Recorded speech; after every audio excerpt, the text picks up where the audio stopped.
भाई दूज के पर्व की शुरुआत यमुना और यमराज के कारण मानी जाती है। यमुना और यमराज जो कि सूर्य देव के पुत्र और पुत्री हैं, भाई बहन हैं। ऐसा कहा जाता है कि यमुना नदी अपने भाई यमराज को अक्सर अपने घर बुलाया करती थी, पर यमराज व्यस्तता के कारण नहीं जा पाते थे। एक बार जब यमराज यमुना के घर गए, तब यमुना ने उनका बहुत ही स्वागत सत्कार किया, जिससे यमराज बहुत ही प्रसन्न हुए और उन्होंने कहा कि तुम वरदान मांगो। इस पर यमुना नदी ने कहा कि इस दिन जो भी बहन अपने भाई को खाना खिलाएगी और प्यार से उसका आदर सत्कार करेगी, उसके भाई की आयु लंबी होगी और बहन और भाई का प्रेम सदा बना रहेगा। आप ऐसा आशीर्वाद दें, उन दोनों के ऊपर हमेशा ही भगवान की कृपा रहेगी और भाई और बहन दोनों के घर सुख समृद्धि से भरे रहेंगे। यमराज ने कहा कि इस दिन जो भाई बहन भाई दूज का पर्व प्रेम के साथ मनाएंगे, उनके भाई को या बहन को अमृत्यु या अकाल मृत्यु नहीं आएगी। इस तरह से यमराज ने यमुना को वरदान दिया। तब से भाई दूज की परंपरा चली आ रही है। इसके बारे में और भी लोक कथा प्रसिद्ध है। भाई दूज की लोक कथा इस प्रकार है। बहुत समय की बात है, किसी गांव में एक भाई और बहन रहते थे। बहन की उम्र भाई से कुछ ज्यादा थी, इसलिए जब बहन की शादी हुई तब भाई बहुत ही छोटा था। शादी के कुछ समय बाद तक तो बहन अपने मायके आती रही, पर धीरे धीरे उसका मायके आना कम हो गया और एक समय ऐसा आया जब उन लोगों ने अपनी बेटी को बहुत सालों से नहीं देखा था, अर्थात बहन बहुत सालों से मायके नहीं आई थी। इधर भाई भी बड़ा हो गया। बड़े होने के बाद भाई को अपनी बहन की बहुत याद आती थी। जब भी वह भाई दूज का पर्व आता तो दूसरों को देखकर उसे भी अपनी बहन की याद आती। एक दिन भाई अपनी माँ से कहने लगा कि माँ, मैं भी अपनी बहन से मिलने जाऊंगा। माँ ने कहा, बेटा, तुम्हारी बहन का घर बहुत ही दूर है, रास्ते में तुम्हें भयानक जंगल का सामना करना पड़ेगा। पर भाई ने कहा कि नहीं, इस बार भाई दूज को मैं अपनी बहन से मिलने जाऊंगा। इस तरह से दृढ़ निश्चय करके भाई भाई दूज के दिन अपनी बहन से मिलने के लिए घर से निकला। घर से निकलते समय उसने बहुत ही भयानक जंगल में कदम रखा। जंगल बड़ा ही घना और भयानक था और भयानक जीव जंतुओं से भरा हुआ था। उसे एक शेर मिला और शेर ने कहा कि मैं तुम्हें खा जाऊंगा। इस पर भाई ने कहा कि मैं अभी अपनी बहन से मिलने जा रहा हूं, सो मैं बाद में जब लौट कर आऊंगा तब तुम मुझे खा सकते हो। शेर ने भाई को जाने दिया। भाई कुछ आगे चला था कि उसे नदी मिली। नदी ने कहा कि अब मैं तुम्हें नहीं छोड़ूंगी और तुम्हें डुबा दूंगी। इस पर भाई ने कहा कि मैं अपनी बहन से मिलने जा रहा हूँ, मैं वापस आऊंगा तब तुम मुझे डुबा देना। नदी ने भी रास्ता छोड़ दिया, अर्थात अपना पानी कम कर दिया। इस तरह से भाई नदी पार करके दूसरी तरफ चला गया।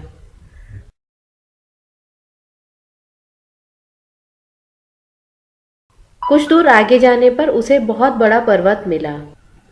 पर्वत ने कहा कि मैं तुम्हें आगे नहीं जाने दूंगा और तुम्हारे ऊपर पत्थर रोड़े बरसाऊंगा।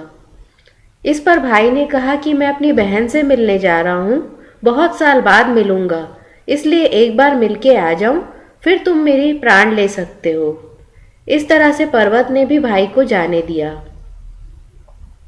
भाई जब अपनी बहन के घर पहुंचा तो उसे देखकर बहन बहुत ही खुश हुई। उसने बहुत साल बाद अपने प्रिय भाई को देखा था। उसने बताया कि हर साल वह भाई दूज पे अपने भाई के लिए पूजा करती थी।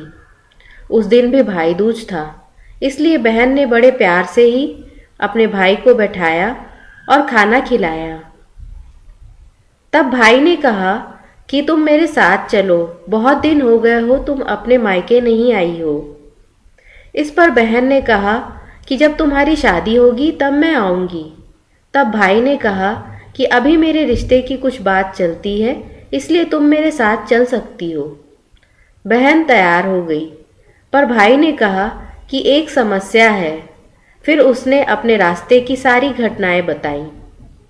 बहन ने कहा कि तुम चिंता मत करो। बहन घर के अंदर गई और उसने कुछ सामान अपने साथ बांध लिया। उसने कुछ चांदी के फूल लिए, कुछ रोली और अक्षत लिया और कुछ खाने का सामान भी रखा। अब वह अपने भाई के साथ चल पड़ी। रास्ते पर जब पर्वत आया तो उसने लड़के को देखते ही कहा कि अब मैं तुम्हें नहीं छोड़ूंगा।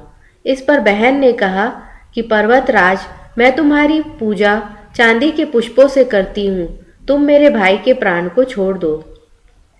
पर्वत प्रसन्न हो गया और उसने भाई को आगे जाने दिया। भाई बहन खुशी खुशी आगे चले। जब नदी आई तो नदी ने कहा कि अब मैं तुम्हें डुबा दूंगी।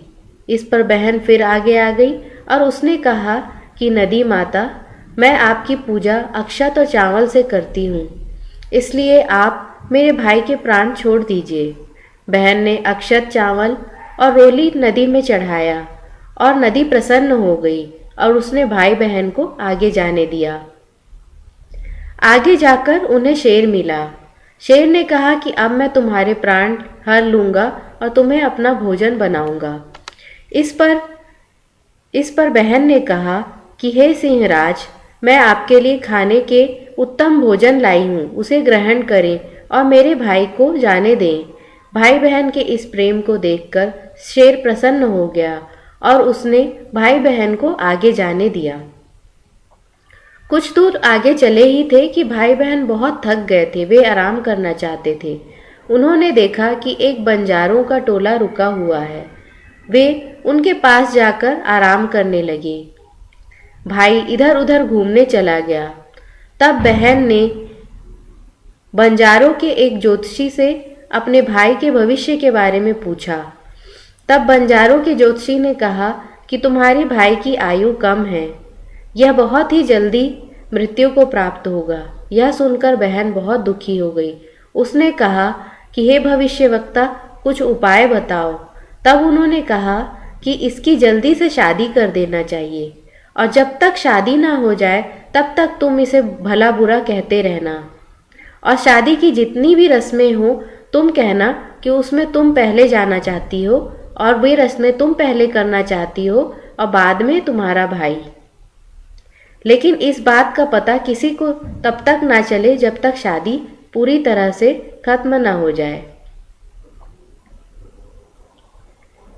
बहन मान गई। जैसे ही भाई वापस आया, बहन उसे भला बुरा कहने लगी। बहन के इस बदले हुए व्यवहार को देखकर भाई को कुछ भी समझ नहीं आया, पर वह चुप रहा, वह सब सहता रहा। इस तरह से बाकी के रास्ते भर बहन उसे भला बुरा कहती रही और वह चुपचाप सहता रहा। जब घर भी पहुंची तो माँ अपनी बेटी को देखकर बहुत प्रसन्न हुई, पर बेटी का भला बुरा कहना जारी था। गांव वाले भी अपनी बेटी को बहुत दिन बाद आया देखकर बहुत प्रसन्न थे, पर उसके इस बुरे व्यवहार से वह बहुत आश्चर्यचकित थे। पर किसी ने कुछ नहीं कहा क्योंकि वह बहुत दिन बाद घर आई थी। इस पर माँ ने कहा कि अब तुम कुछ दिन यहीं रहो। बेटी ने कहा कि मैं ज़्यादा दिन नहीं रुकूंगी, लेकिन पहले मैं इसकी शादी देखना चाहती हूँ, इसीलिए जल्दी से इसके लिए कोई लड़की खोजो और इसकी शादी कराओ। इस पर माँ ने एक बहुत ही अच्छे परिवार की सुशील लड़की के साथ अपने बेटे की शादी तय कर दी। जब शादी होने लगी तब बहन ने शर्त रखी कि सारी रीति रिवाज पहले मुझ पे किए जाएंगे, फिर भाई पे। सारों को यह व्यवहार बिल्कुल पसंद नहीं आ रहा था, लेकिन सब चुप थे और उन्होंने जैसा बहन कह रही थी वैसा ही करने को कहा। जब सहरा बांधने का समय आया तब बहन ने कहा कि पहले मैं सहरा बांधूंगी। सब कोई इस चीज को देखकर बहुत ही आश्चर्यचकित थे। तो पहले बहन को सहरा बांधा गया, पर सबको देखकर यह आश्चर्य हुआ कि उस सहरे में से एक छोटा सा सांप का बच्चा निकला, जो कि बहन ने देख लिया और उसे अलग कर दिया। इस तरह से बहन ने पहली बार अपने भाई के प्राण की रक्षा की। फिर वह सहरा भाई को बांधा गया। अब बहन ने कहा कि बारात पिछले दरवाजे से निकलेगी। सब ने कहा कि नहीं, सामने के दरवाजे से ही बारात निकलती है, पर बहन अड़ गई। बहन के कहे अनुसार पिछले दरवाजे से बारात निकाली गई। जैसे ही पिछले दरवाजे से बारात निकली, सामने के दरवाजे की छत गिर गई। इस बार बहन ने दोबारा अपने भाई की प्राण की रक्षा की। फिर जैसे ही घोड़े में बैठने की बारी आई, बहन ने कहा कि पहले मैं घोड़े पे बैठूंगी। इस तरह से पहले वह घोड़े पे बैठ गई, पर जैसे ही वह घोड़े पे बैठी, घोड़ा बिदक गया और बहुत तेजी से दौड़ने लगा, पर कुशलता से बहन उससे नीचे उतर गई। इस तरह से तिबारा बहन ने भाई के प्राण की रक्षा की। फिर नई घोड़ी लाई गई और उस पे भाई को बैठाया गया। जब फेरे की बारी आई, तब बहन ने कहा कि पहले मैं फेरा लूंगी। और जैसे ही बहन फेरा लेने लगी, वैसे ही छत पे से कुछ चीज, भारी सी चीज आकर मंडप के पास गिरी, जिससे लोग बच गए। बहन ने देख लिया और लोग बच गए। इस तरह से चौथी बार भी बहन ने भाई की रक्षा की। जैसे ही मंडप के नीचे फेरे खत्म हुए और शादी संपूर्ण हुई, बहन ने खुशी की सांस ली। और तब बहन ने सारा किस्सा गांव वालों को बताया। सब ने उसकी बहुत ही तारीफ की। सब ने कहा कि अगर बेटी हो, बहन हो, तो इस तरह की हो, जिसने पग पग पर अपने भाई की प्राण की रक्षा की। माँ भी अपनी बेटी की इस कुशलता को देखकर, इस सूझबूझ को देखकर बहुत ही प्रसन्न थी। भाई भी अपने बहन के लिए प्रेम से भर गया और उस बहन का सम्मान उसकी नज़र में और भी बढ़ गया। तब से कहा जाता है कि भाई दूज के दिन बहन को भाई के घर जाना चाहिए और खाना खाना चाहिए। इससे भाई और बहन का प्रेम बहुत बढ़ जाता है। इस दिन बहनें विधि विधान के साथ पूजा करती हैं और अपने भाई की लंबी आयु की प्रार्थना करती हैं। इस विधि विधान से की गई पूजा से भाई और बहन का प्रेम और बढ़ता है और जीवन में वे एक दूसरे को सहयोग करते हैं। यह एक बहुत ही सुंदर प्रथा है। आप सभी को भाई दूज की ढेरों शुभकामनाएं। धन्यवाद।